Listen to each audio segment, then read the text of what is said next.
ಸಮಸ್ತ गोयकारांका मजो नमस्कार। 2024 के इस ऐतिहासिक चुनाव में अभी तक 2 चरण की वोटिंग पूरी हो चुकी है। जमीन से आ रहे फीडबैक और आप जैसे मेरे परिवारजनों का उत्साह एक ही संकेत दे रहा है। फिर एक बार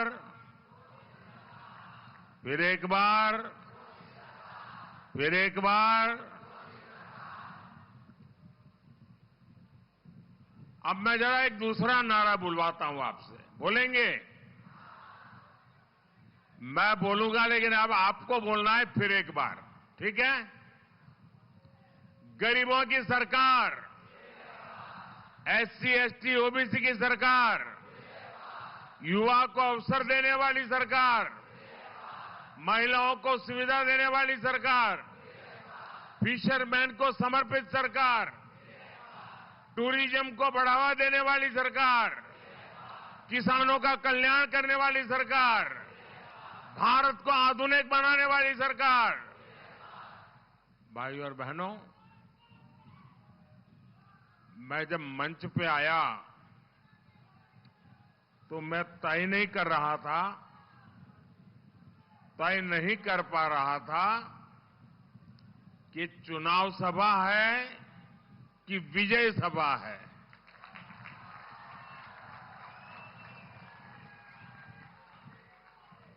आपका उमंग उत्साह देख करके लग रहा है कि जैसे आप विजय सभा ऑर्गेनाइज की है। भाइयों और बहनों,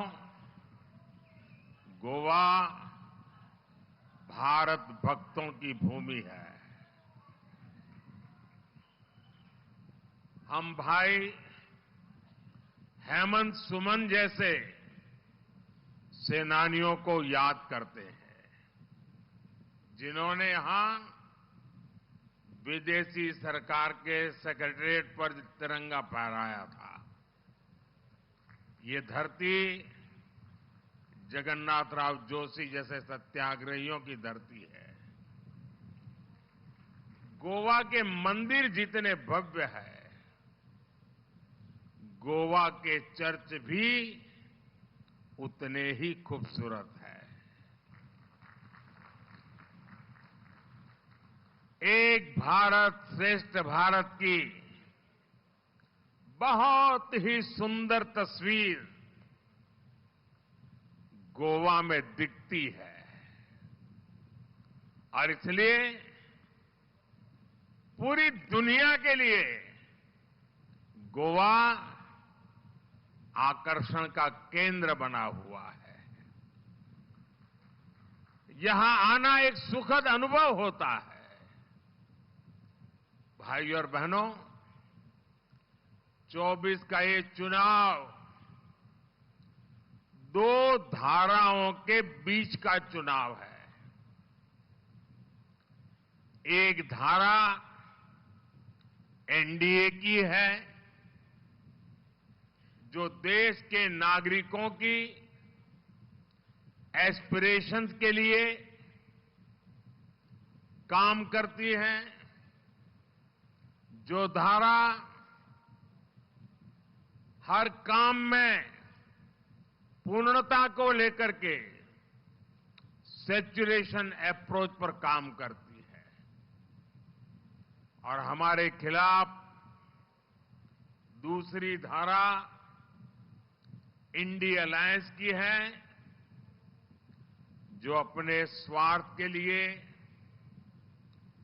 अपने परिवार के लिए काम करती है। हमारी अप्रोच तुष्टीकरण की नहीं, हमारी अप्रोच संतुष्टीकरण की है। मुझे याद है मैंने यहीं गोवा में पहली बार भाजपा की इस सैचुरेशन अप्रोच पर विस्तार से बात की थी। सैचुरेशन अप्रोच यानी सबका साथ, सबका विकास। सैचुरेशन अप्रोच यानी बिना किसी भेदभाव सभी सरकारी योजनाओं का लाभ मिलना चाहिए। और हमारा गोवा तो इस सैचुरेशन अप्रोच का बेहतरीन मॉडल है। हमारे प्रमोद सावंत जी के नेतृत्व में उनकी पूरी टीम ने सैचुरेशन अप्रोच को जिस प्रकार से जमीन पर उतारा है, यहां टॉयलेट कवरेज कितनी है? 100%। यहां बिजली कवरेज कितनी है? 100%। यहां एलपीजी कवरेज कितनी है? 100%। यहां नल कनेक्शन कितने हैं? 100%। और यही तो सच्चा सेक्युलरिज्म है। यही तो सच्चा सोशल जस्टिस है। इस 100% गवर्नेंस की गारंटी से सबसे अधिक लाभ गरीब को हुआ है, हमारे किसान भाई बहन को हुआ है, हमारे मछुआरे भाई बहनों को हुआ है, हमारी माताओं बहनों को हुआ है। साथियों, पिछले 10 वर्षों में इतना सब कुछ हुआ है, लेकिन मोदी चैन से बैठता नहीं है।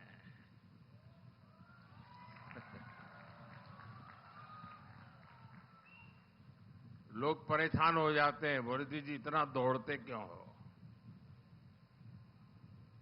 मोदी मौज करने के लिए पैदा नहीं हुआ है।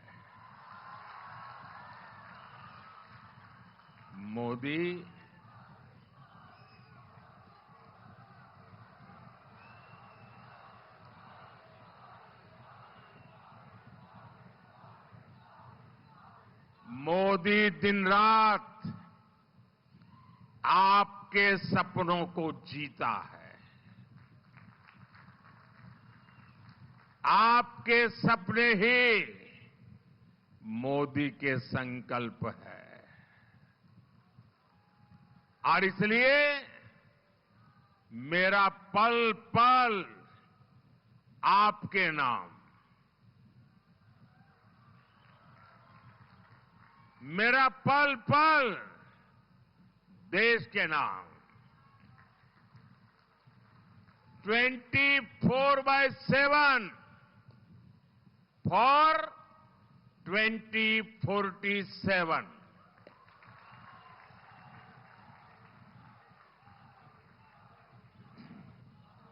इतने सारे काम हुए, अनगिनत काम मैं बता सकता हूं। जीवन का कोई भी क्षेत्र उठा लीजिए, मैंने कुछ न कुछ अच्छा करने की कोशिश की होगी। और पिछले 10 साल में इतने सारे काम होने के बाद फिर भी मोदी दौड़ता है, क्योंकि ये जो 10 साल में मैंने किया है ना, इतना सारा किया है, फिर भी मेरे हिसाब से तो ये ट्रेलर है, ट्रेलर। अभी तो मुझे बहुत कुछ करना है। गोवा को, देश को बहुत आगे लेकर जाना है। और आप मोदी की गारंटी नोट करके रखिए। आने वाले साल में गरीबों के, 3 करोड़ नए पक्के घर बनेंगे। और मेरी आपको एक रिक्वेस्ट है, मेरा एक काम करोगे? ऐसे नहीं, ऐसे जरा तेज गति से बताओ। मेरा एक काम करोगे? देखिए, चुनाव अभियान में आप घर घर जाते होंगे, मोहल्ले में जाते होंगे, गांव में जाते होंगे, कहीं पर भी अगर कोई ऐसा परिवार ध्यान में आए कि जिसको अभी पक्का घर नहीं मिला है, हो सकता है गांव में 5 लोगों को मिल गया होगा, लेकिन एक आध छूट गया होगा, आप उनका नाम पता लिख लीजिए, मुझे भेज दीजिए। 4 जून के बाद, नई सरकार बनने के बाद मेरी तरफ से उनको कह देना, तीसरी बारी में उनका पक्का घर पक्का हो जाएगा। तो बता दोगे? और ये मोदी की गारंटी है, उनको पक्का घर मिलेगा। और आप भी उसी विश्वास से उनको कह देना कि आपका पक्का घर पक्का। क्यों? मेरे लिए तो आप सभी मोदी है। शहरों में जो हमारे मिडिल क्लास परिवार है, जो किराए पर रहते हैं, उनको भी अपना मालिकी का, मालकिन हक वाला घर बनाने के लिए मदद दी जाएगी। ये भी मोदी की गारंटी बता दीजिए। अभी तक हमने घर घर सस्ते सिलेंडर का उज्ज्वला कनेक्शन पहुंचाया है। अब हम घर घर पाइप से सस्ती गैस पहुंचाने के लिए तेज गति से काम करेंगे। अभी तक हमने करोड़ों गरीब परिवारों को 5 लाख रुपए तक का मुफ्त इलाज दिया है। अब हम गोवा के हर परिवार में जो बुजुर्ग है, सीनियर सिटीजन है, जो 70 साल की ऊपर के हैं, और हम जानते हैं आज हमारे परिवारों में आजकल माता पिता, दादा दादी, नाना नानी, बुजुर्ग, कोई न कोई तो बीमारी हो ही जाती है। सब कोई मोदी जैसे थोड़े होते हैं। कोई न कोई तो बीमारी हो जाती है। और जो घर में कमाने वाला बेटा होता है या बेटी होती है, उसको अपने बच्चों को भी संभालना होता है, अपने बच्चों की भी चिंता करनी होती है, और ऊपर से माता पिता की बीमारी का खर्च आ जाता है। तो मध्यम वर्ग के परिवार को बहुत मुश्किल हो जाता है। तो आप घर घर जाकर के बता दीजिए, उनसे फॉर्म भर दीजिए कि 70 साल से ऊपर के कोई भी नागरिक होंगे, अब उनका इलाज का खर्चा दिल्ली में जो आपका बेटा बैठा है ना, वो मोदी करेगा। ये मोदी की गारंटी है। तो आप जाकर के फॉर्म भरवा देंगे सबका, हर एक का फॉर्म भरवा देंगे। जो 70 साल से ऊपर के हैं कर लेंगे। दूसरा, उसमें जो 85 से ऊपर के होंगे, उनके लिए हमने नियम नया बनाया है। उनको पोलिंग स्टेशन पर आने की जरूरत नहीं है, वो अपने घर से वोट कर सकते हैं। जो दिव्यांग है वो अपने घर से वोट कर सकते हैं। और इसके लिए मैं चाहूंगा कि सरकार के साथ मिलकर के योजना बनाकर ऐसे लोगों का वोटिंग हो जाए। साथियों, कहने का तात्पर्य यह है कि गोवा का मेरा हर परिवार, मेरी हर फैमिली के पास इन सारी सुविधाओं के कारण पैसा बचेगा और वो अपने बच्चों के लिए खर्च कर पाएंगे, उनकी बहुत बड़ी चिंता मोदी दूर कर देगा। साथियों, ये भाजपा सरकार है। आजादी के बाद पहली बार, अब आप मुझे बताइए, देश आजाद हुआ उसके पहले भी फिशरमैन थे कि नहीं थे? जरा जवाब दीजिए ना। फिशरमैन थे कि नहीं थे? राम के जमाने में भी मछुआरे थे कि नहीं थे? लेकिन देश आजाद होने के बाद ये कांग्रेस सरकार वालों को कभी मछुआरों की याद नहीं आई।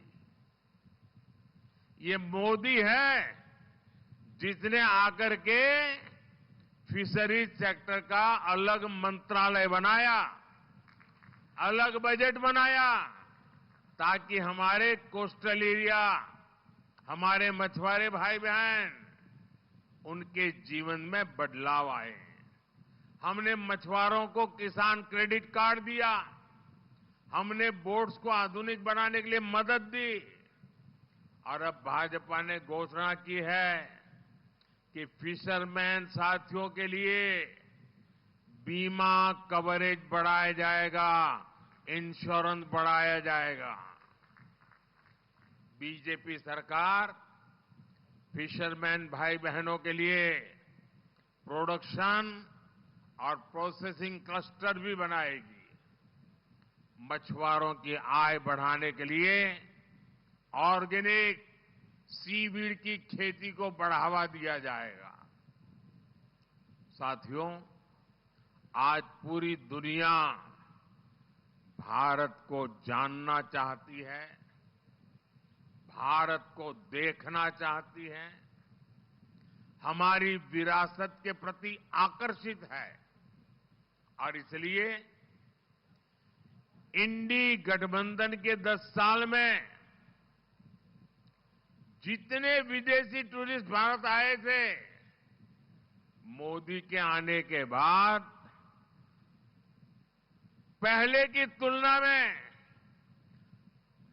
2 करोड़ टूरिस्ट ज्यादा हिंदुस्तान में आए हैं।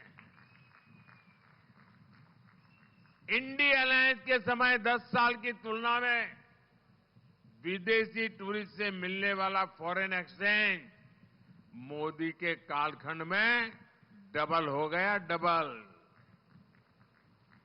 और इसका सबसे ज्यादा लाभ गोवा को ही मिलता है। इसमें बीजेपी सरकार की ई टूरिस्ट वीजा की बड़ी भूमिका रही है। इन सब का फायदा गोवा के आप मेरे सभी भाई बहनों को हो रहा है। ये भाजपा की ही सरकार है जिसने कोरोना के समय में पूरे देश में, ये आपको याद होना चाहिए, जब हमें वैक्सीन देने की बात आई, मैंने कहा सबसे पहले गोवा को मौका देना चाहिए।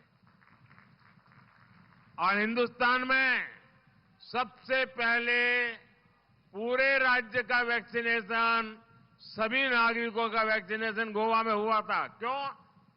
इसके पीछे कारण था। पॉलिटिकल आदमी क्या सोचता कि भाई जहां 40-50 पार्लियामेंट की सीटें हैं, पहले वहां काम करो। ये 2 सीट वाले हैं, अभी जल्दी क्या है? मोदी सीट का हिसाब नहीं लगाता है, चुनाव की का लेखा जोखा नहीं लगाता है। मुझे मालूम था कि गोवा में अगर वैक्सीनेशन का काम हो जाता है तो टूरिस्ट यहां आने में जरा भी झिझक नहीं करेगा और मेरा गोवा का टूरिज्म तुरंत चालू हो जाएगा।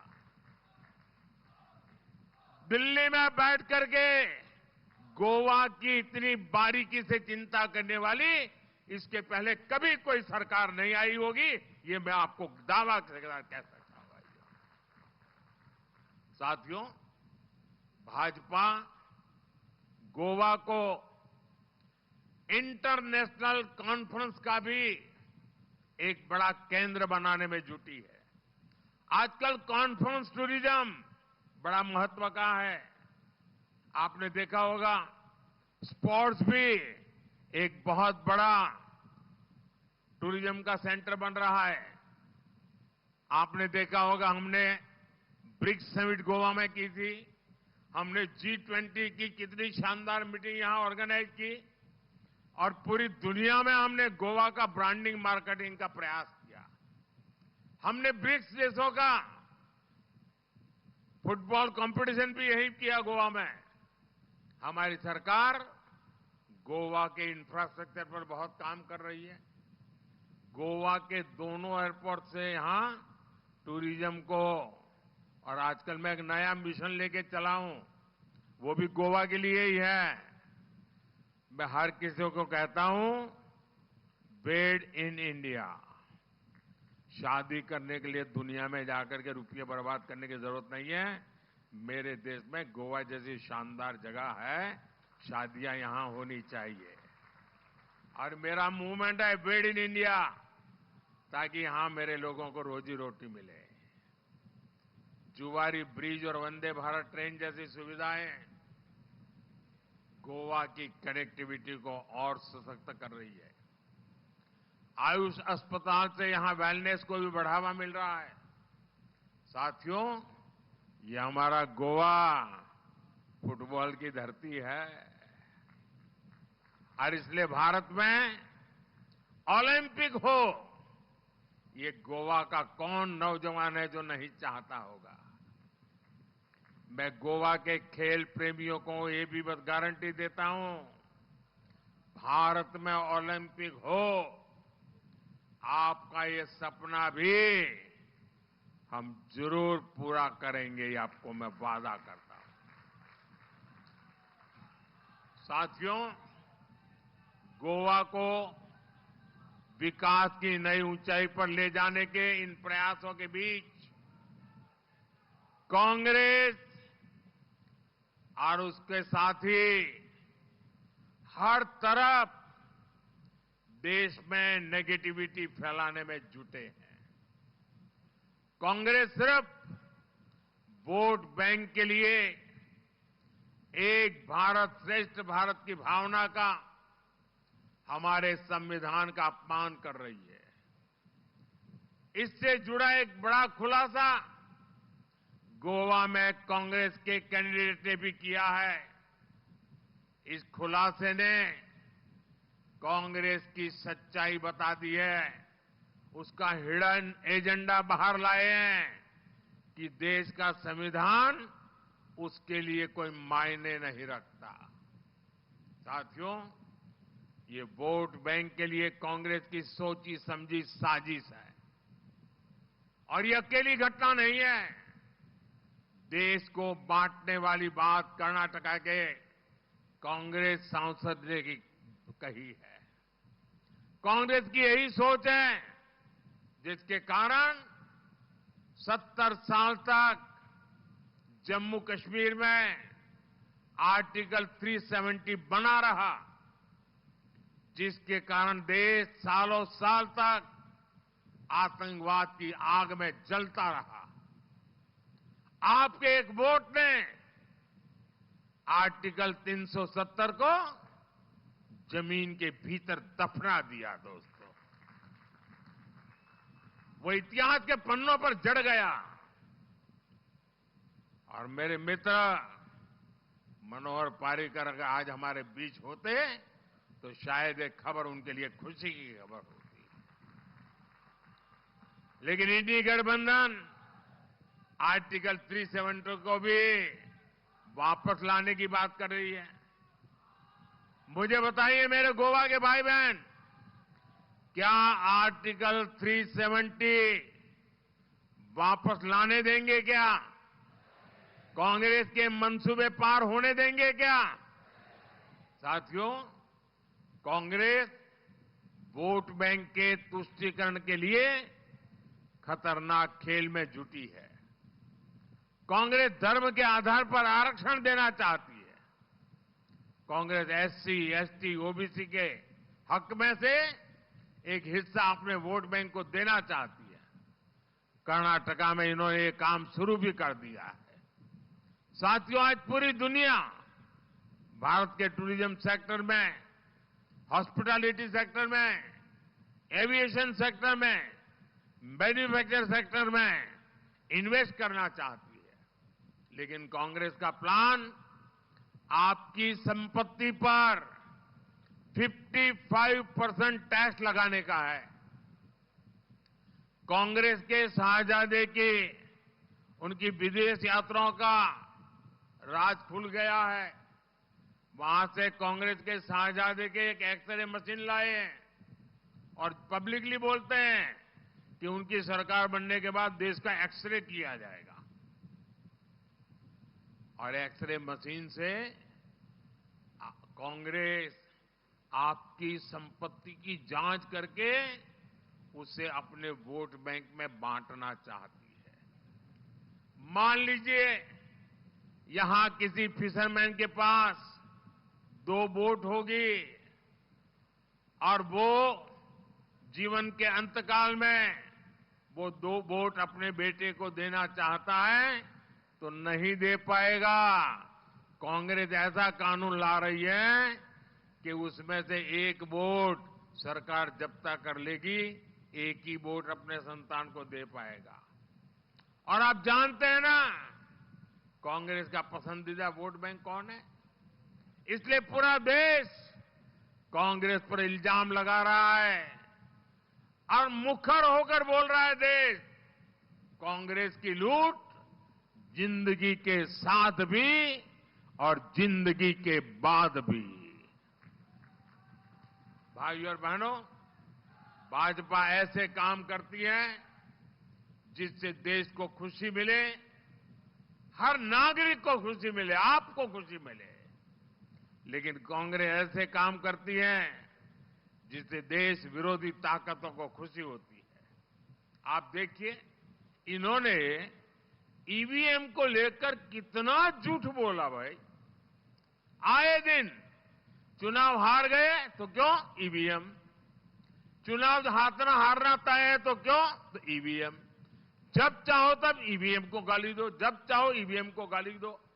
हिंदुस्तान के नागरिकों का ईवीएम से विश्वास उठ जाए, उसके लिए जितनी कोशिश होती है की इन्होंने भारत के लोकतंत्र के खिलाफ अविश्वास पैदा करने की कोशिश की, लोगों को भड़काने की कोशिश की। लेकिन सुप्रीम कोर्ट ने दूध का दूध और पानी का पानी कर दिया। सुप्रीम कोर्ट ने साफ कह दिया कि ईवीएम सही है, ईवीएम से होने वाला चुनाव सही है। ईवीएम के उपयोग से भारत का लोकतंत्र मजबूत भी हुआ है, भारत का लोकतंत्र आधुनिक भी हुआ है। अब मुझे बताइए, इतने सालों से कांग्रेस का झूठ चल रहा है, क्या कांग्रेस ने माफी मांगनी चाहिए कि नहीं मांगनी चाहिए? कांग्रेस ने देश की माफी मांगनी चाहिए कि नहीं मांगनी चाहिए? ये माफी नहीं मांगेंगे, ये अहंकार में 7वें आसमान पर पहुंचे हुए हैं। लेकिन ये मोदी को बदनाम करने के लिए किसी भी हद तक जा सकते हैं। साथियों, 7 मई को होने वाले चुनाव में आपको देश विरोधी हर ताकत को हराना है। आपका सपना पूरा करने में साउथ गोवा से बहन पल्लवी श्रीनिवास डेम्पो और नॉर्थ गोवा से मेरे पुराने साथी श्रीपद नायक, ये दोनों विजयी होकर के आएंगे। ये दिल्ली में मेरी बहुत मदद करेंगे, दिल्ली सरकार को मजबूती मिलेगी और आपको आपके सपने पूरा करने के लिए एक बहुत बड़े अच्छे प्रतिनिधि मिलेंगे। और इसलिए मैं आज आपसे आशीर्वाद मांगने के लिए आया हूं।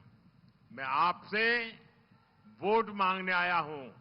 और मेरे गोवा के भाइयों बहनों, आप जब कमल के निशान पर बटन दबाएंगे ना, तो आपका वोट सीधा सीधा मोदी के खाते में जाएगा। तो आप घर घर जाएंगे, घर घर जाएंगे, ज्यादा से ज्यादा मतदाताओं को वोट करवाएंगे, सारे पुराने रिकॉर्ड तोड़ेंगे, भारी मतदान करेंगे। देखिए, गोवा के साथ मेरा एक और रिश्ता है। आज मैं जो कुछ भी हूं ना, मेरे जीवन के हर टर्निंग पॉइंट गोवा में ही हुआ है। मेरा प्रधानमंत्री बनने का पार्टी का फैसला भी यही गोवा में हुआ था। तो गोवा में मेरा भाग्य लिखा जाता है। और इसलिए मैं कहता हूं, मुझे ऐसे दो मजबूत साथी पार्लियामेंट में चाहिए। आपके मुझे आशीर्वाद चाहिए और पोलिंग बूथ जीतने का लक्ष्य लीजिए। अच्छा, मेरी एक पर्सनल रिक्वेस्ट है, करोगे? जरा हाथ ऊपर बता करके बताइए, करोगे? देखिए, घर घर जाइए और कहना कि मोदी जी आए थे, मोदी जी ने आपको नमस्कार भेजा है। मेरा नमस्कार पहुंचा देंगे? पहुंचा देंगे? मेरे साथ बोलिए, भारत माता की, भारत माता की, भारत माता की। बहुत बहुत धन्यवाद।